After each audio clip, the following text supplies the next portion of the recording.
Grabe crack mga dure no? Ganito karami at kahaba ang mga bitak sa kalsada sa barangay Himayangan sa bayan ng Liloan, Southern Leyte. Umangat din ang ilang bahagi ng daan. Grabe. Sa barangay Tabugon, bumagsak at humambalang naman sa kalsada ang mga naglalakihang bato. Pasado alas 7:30 ng umaga kanina nang tumama ang magnitude 5.8 na lindol sa Southern Leyte. Ang lakas ng pagyanig umabot hanggang intensity 6 na naramdaman sa bayan ng San Francisco kung saan din naitala ang epicentro. Doon mababaka sa bahagi ng ilang kalsada na nagbitak at nadurog ang lakas ng lindol. Wasak din ang pader ng ilang bahay.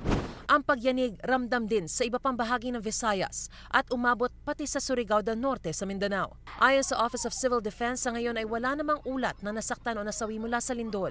Patuloy ang sinasagawang assessment ng OCD Eastern Visayas sa mga bayang apektado ng lindol. 4 na oras lang ang lumipas, sunod na niyanig ng malakas na lindol ang Zamboanga del Norte. Ang naitalang lakas ng lindol, magnitude 5.4. Nabulabog at nagsitakbuhan naman palabas ng kanilang online teaching tutorial office ang mga estudyante ng isang paaralan sa Ipil, Zamboanga, Sibugay. Sa mga bayan ng Siocon at Ipil na itala ng PHIVOLCS ang Intensity 5. Nagsilabasan din para pumunta sa open space ang mga estudyante ng Western Mindanao State University sa Zamboanga City.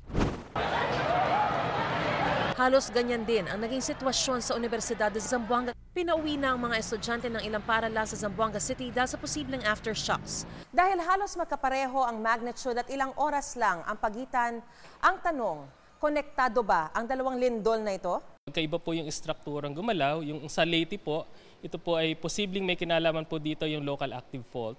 Sa Zamboanga naman po, ibang rin pong active faults ang nag-cause ng paggalaw. Hindi rin naman daw kinailangan maglabas ng tsunami warning ng PHIVOLCS sa parehong insidente. So, ang mahalaga po pa rin dito ay paghahanda. So maganda po na mas suri natin yung mga structure sa may hina para po magawa ng paraan. Kailangan ba itong i-retrofit? Kailangan ba itong i-abandon? Ganun po. Para po maiwasan. Bigyan ko rin po kayo. May message ko na sa inyo.